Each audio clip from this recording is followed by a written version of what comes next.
Thank you, Senator Cruz. Again, thank you, Senator Corner, for being here. I'd now like to recognize our nominee, Senator Brooke Rollins, to introduce some of our guests before I administer the oath and she gives her opening statement.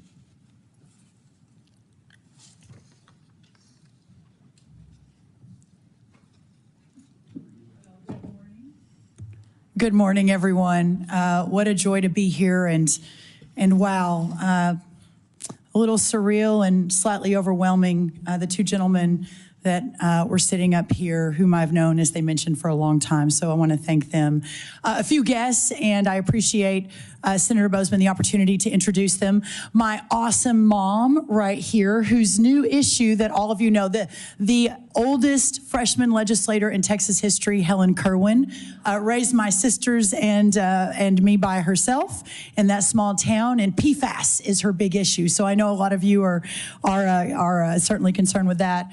My incredible husband, Mark Rollins, we met the first week of our freshman year at Texas A&M, Senator Tuberville, in 1990, 35 years ago, and our four incredible children, Luke, Jake, Anna, and Lily, are here with me. Luke is the oldest. Luke, raise your hand. Listen to your mother. Very good. He is a sophomore at Texas A&M University in the Corps of Cadets, and in fact, left College Station at 1:30 last night, 1:30 a.m. to drive all night, catch a flight in Dallas, and be here this morning. So especially grateful to him and my other incredible children. Even though they're all teenagers, Luke's 20, it has been the joy and most important part of my life being their mom. So what a joy to have them. My sister, Ann Blunser, my sister, Helen Hubert, Eliza, my niece, they're all here. My sister-in-law and brother-in-law, Tim and Elizabeth Yagi. My incredible ag teacher, who I would like to stand up. This is Mr. Gary Rosenbush, who put up with a lot from this FFA'er. I've often said that the Future Farmers of America changed my life and put me on a course that, frankly, leads me to today. So Mr. Rosenbush was a big part of that.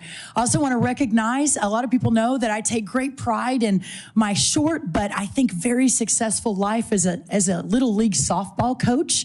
So my daughter Lily was the catcher on the team, but most of the rest of the team also flew in last night. The hot tamales, everyone, from Texas are here. Thank you guys for being here.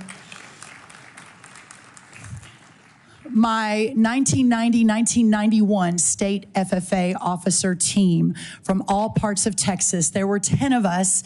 The other 9 all came. Ag teachers, insurance agents, workers of the land, they're all here. And so what a joy to have my state FFA officer team here as well. If y'all want to stand, what an incredible inspiration.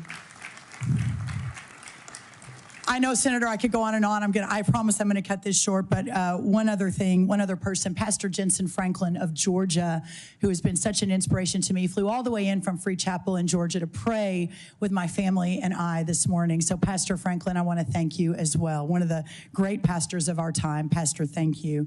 I have so many Texas friends, other family that are here, but I'll wrap it there and just say what an incredible honor to have all of them behind me today.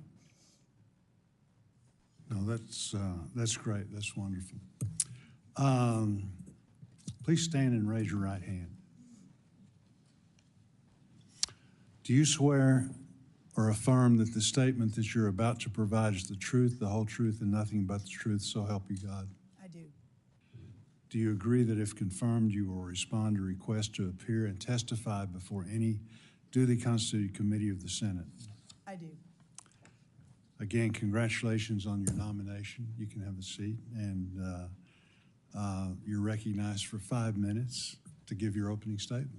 Thank you. Chairman Bozeman, Ranking Member Klobuchar, and distinguished members of this committee. First, my thanks to President Donald Trump for his faith in me to lead the United States Department of Agriculture. His confidence fuels my determination to deliver.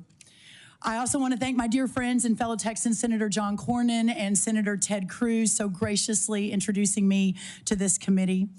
I also obviously want to extend my sincere thanks to all of you, the United States Senate Committee on Agriculture, Nutrition, and Forestry, for your careful consideration of my nomination, and understand, and perhaps most importantly, I want to thank and so overwhelmed at the honor to potentially serve the men and women who daily, without pause or complaint, provide our great nation and the world with the best food, fiber, and fuel. Throughout the past several weeks, I have met or spoken with every Republican and Democrat senator on this committee, and I appreciate your insights, your concerns, and your very wise counsel.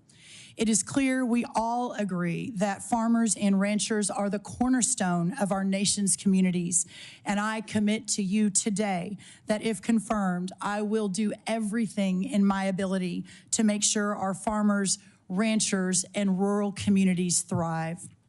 I also want to thank the many senators and representatives on Capitol Hill with whom I've had the incredible opportunity to work with these last 2 decades during my career in public policy.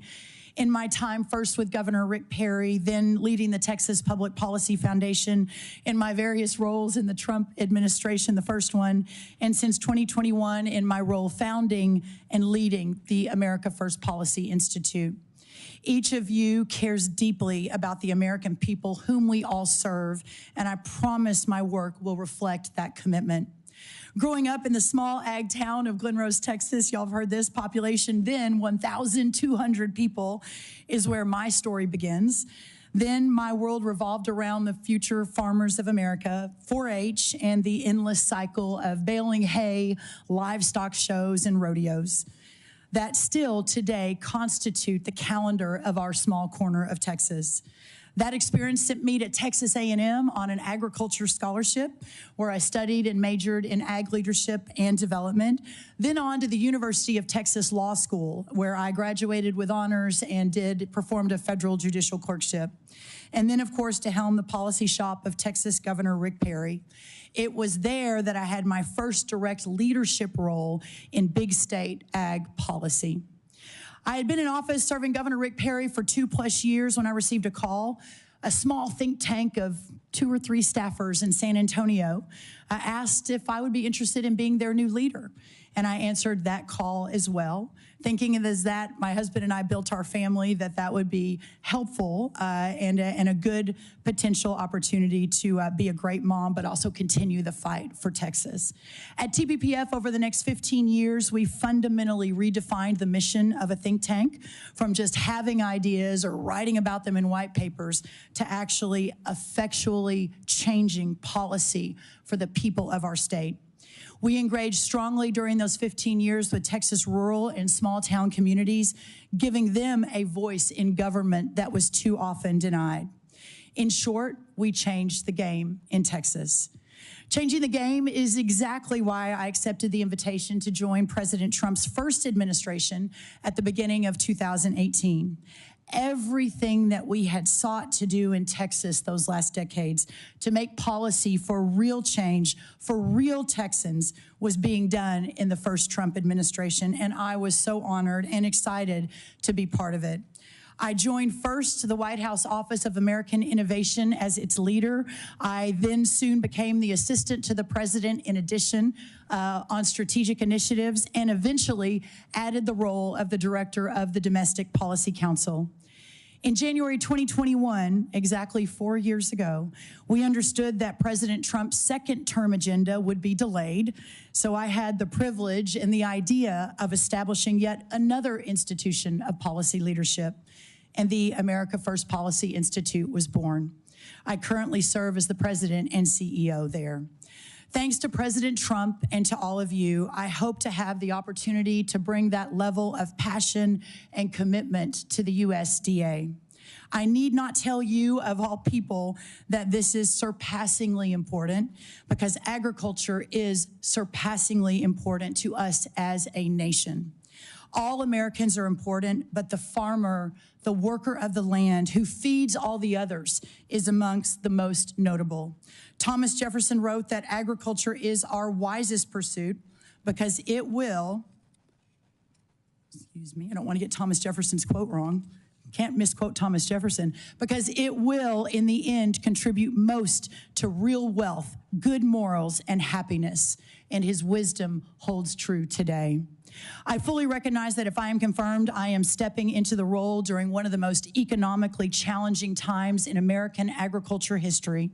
With that in mind, I want to share with you as I close my top priorities for day one and then perhaps a longer term priority. First, we must ensure that the disaster and economic assistance authorized by Congress is deployed as quickly and as efficiently as possible. Second, we must work with the great men and women of USDA, the stakeholder communities, and state leaders, my deep background in state policy, to immediately and comprehensively get a handle on the state of animal disease outbreaks. Third, we must immediately begin to modernize, realign, rethink the United States Department of Agriculture, responding to the clear needs and the desires of the American people as set forth so well by the President of the United States over this last historic week.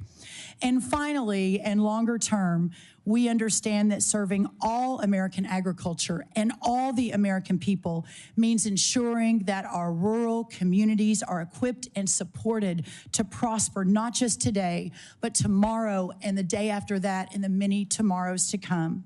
This includes exploring improvements to our rural development programs, demanding strong and steady domestic and export markets for our beautiful agriculture bounty, eliminating burdensome and costly regulations that hamper innovation, ensuring our nutrition programs are effective and efficient, and putting in the work to make sure we have a healthy and prepared next generation of farmers, ranchers, entrepreneurs, innovators, and indeed all Americans. This is what we need for the next century of American greatness. These are just four of my top priorities. Beyond these, I am dedicated and committed to providing all of you with the timely technical assistance that we will need to ensure that we have a farm bill that moves forward.